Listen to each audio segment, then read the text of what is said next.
Hello বন্ধুরা, দেখতে পাচ্ছেন আমার হাতে এটা হলো মাইটি চিপস। তো মাইটি চিপস প্রোডাক্টটা কিন্তু হলো আমাদের বাংলাদেশের উত্তরবঙ্গের কোম্পানি।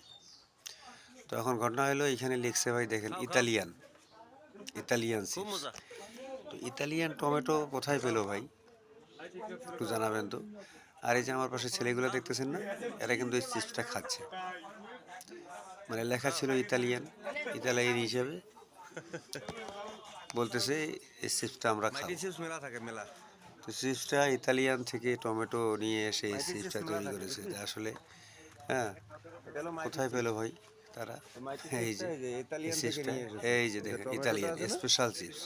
এই যে তো ইতালিয়ান থেকে আসলে এইভাবে টমেটোটা নিয়ে এসেছে। ভাওতাবাজি দিয়া ব্যবসা করার এই কি যে দরকার আছে ভাই? এই মাত্র ছোট ছোট বাংলাদেশি একটা আমাদের প্রোডাক্ট। ইতালিয়ান থেকে এই চিপসটা কোম্পানিগুলা নিয়ে এসেছে টমেটোটা। দেখছেন কোম্পানি কত ভাওতাবাজ? ইতালিয়ান চিপস কিভাবে সম্ভব হলো ইতালিয়ান থেকে টমেটো নিয়ে এসে আর আমরা এই গ্রামে বা শহরে চিপস তৈরি করবো।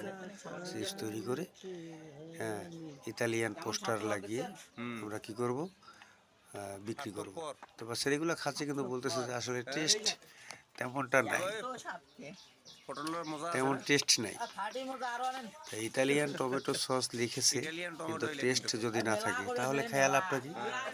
হ্যাঁ, আপনারাই বলেন। তারা খাচ্ছে আর হাসাহাসি করতেছে। আসলে এভাবে ভাওতাবাজি, শুধু ভাওতাবাজি, এই ভাওতাবাজি সবার মাঝেই বর্তমান সবখানেই ছড়িয়ে গেছে ভাওতাবাজি। ইটালিয়ান এরকমভাবে ভাওতাবাজি ব্যবসা না করেই আমরা সঠিকভাবে ব্যবসা করব, তাহলে কিন্তু আমরা সেখান থেকে লাভবান হব ইনশাল্লাহ।